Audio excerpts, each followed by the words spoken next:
start a new chapter of class 9, that is matter around us pure? As all of us know that matter is something that occupies space and mass. Pure word क्या है? अगर मैं बात करूं दूध की, हमने अगर दूध को डिफ्रेंशिएट करना है प्योर एंड इम्प्योर में, तो हम कैसे डिफ्रेंशिएट करेंगे? हम बोलेंगे जिस मिल्क में, जिस दूध के अंदर कोई भी पानी नहीं डला हुआ या कोई केमिकल नहीं डला हुआ, वो मिल्क प्योर है। और इसी तरह अगर उस दूध में कोई केमिकल है या पानी डला है तो हम उसको बोल देंगे इम्प्योर। तो जो प्योर वर्ड अगर हम एक लेमैन के टर्म में यूज़ करें, यू कैन से कि हम साइंटिफिकली ना वर्ड यूज़ करके सिंपल एक टर्म में यूज़ करें कि प्योर क्या है, तो हम प्योर बोलेंगे कि जो जिसमें कोई केमिकल है वो इम्प्योर है मिल्क, और जिसमें केमिकल नहीं है वो हमारा मिल्क प्योर है।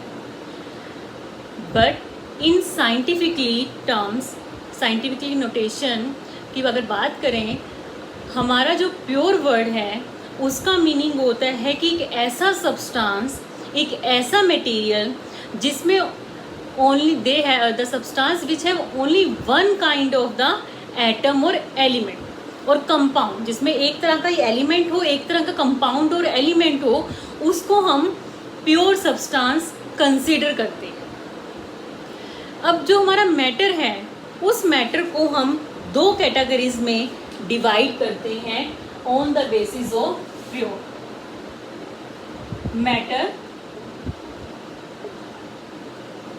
प्योर।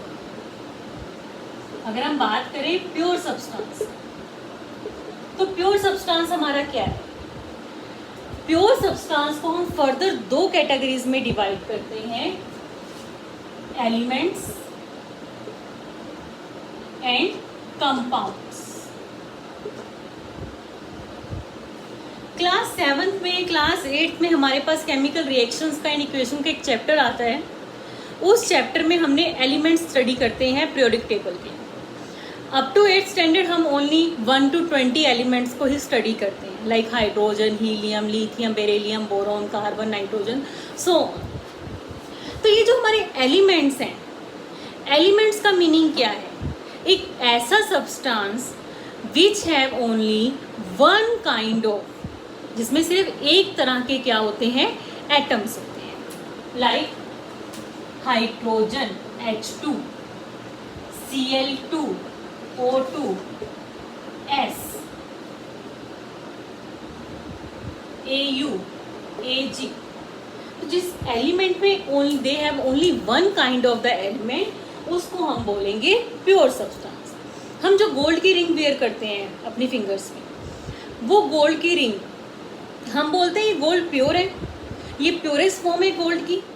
गोल्ड में जो हमारे एलिमेंट होता है that is the Au।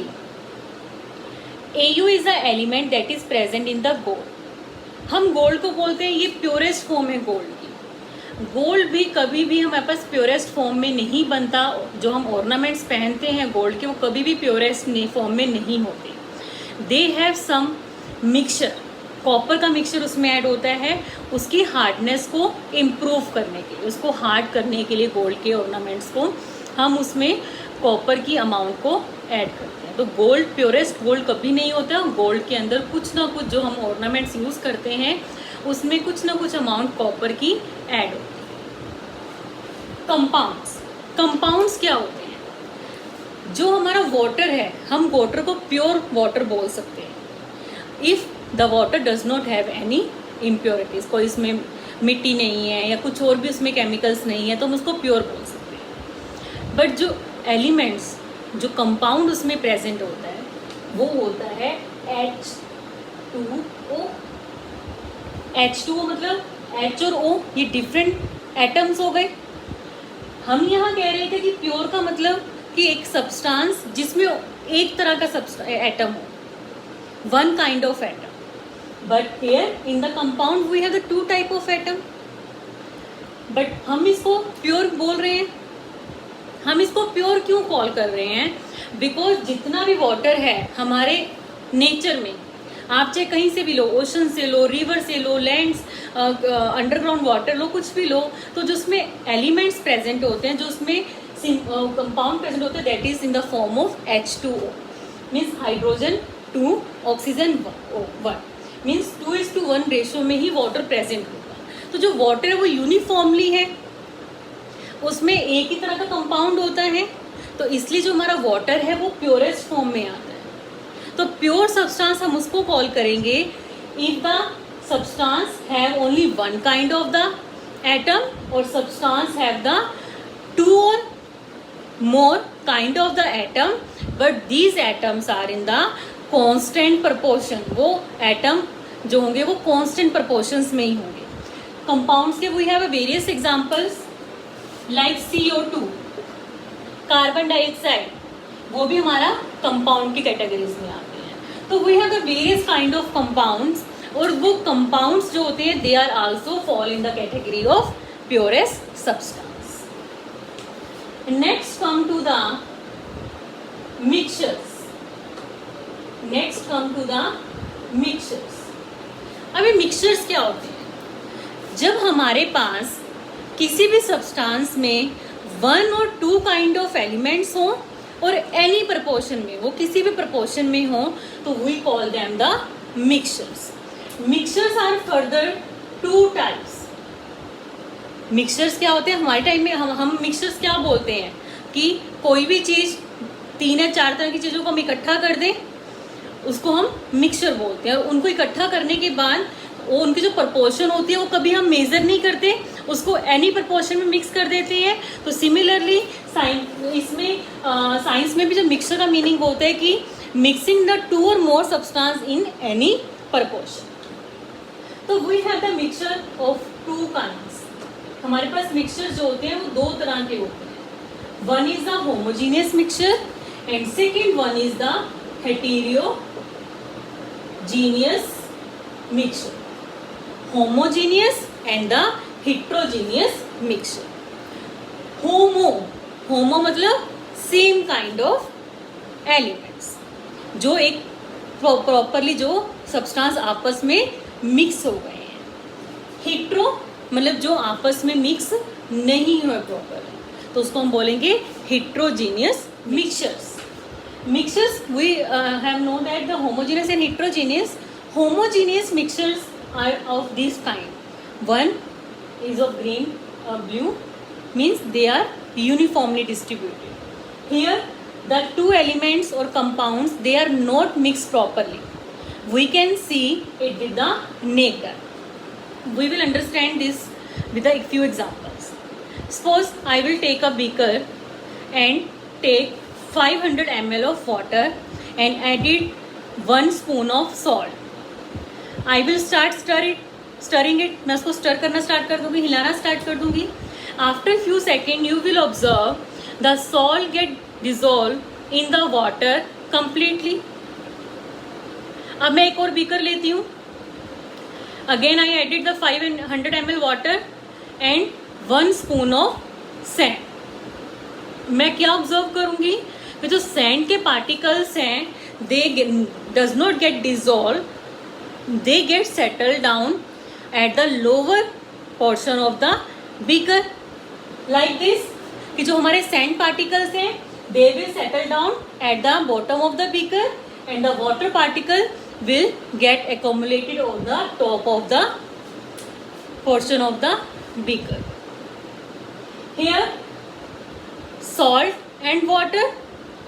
When I observe the salt solution, I can't differentiate the water and salt in the beaker with the naked eye. It means जो homogeneous mixtures होते हैं उसमें जो सब्सटेंस होते हैं they are mix completely and we can't observe with the naked eye and they become one phase.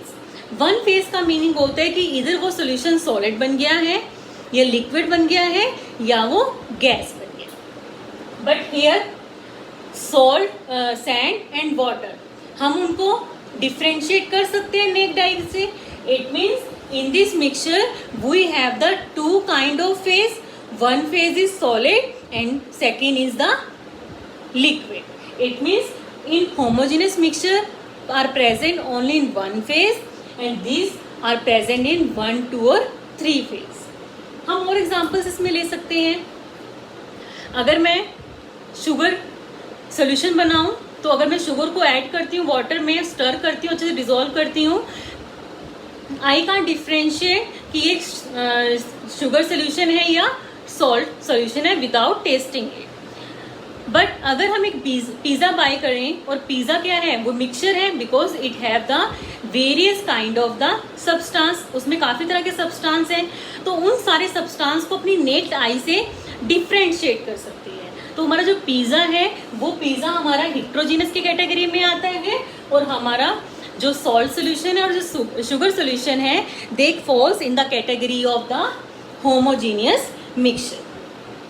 तो अगर हम इसको डिफ्रेंशिएट करें होमोजीनियस और हेट्रोजीनियस को, homogeneous mixture are those mixture which are uniformly distributed, जो उसके कंपोनेंट्स हैं वो यूनिफॉर्मली डिस्ट्रीब्यूटेड हैं. Here the components of the mixture are not uniformly distributed, तो इसलिए हम क्या बोलेंगे इसको, heterogeneous mixture. Next, homogeneous mixture is present only in one phase, it may be present 2 और 3 फेज. होमोजीनियस मिक्सचर हम उसको सेपरेट नहीं कर सकते फिजिकली.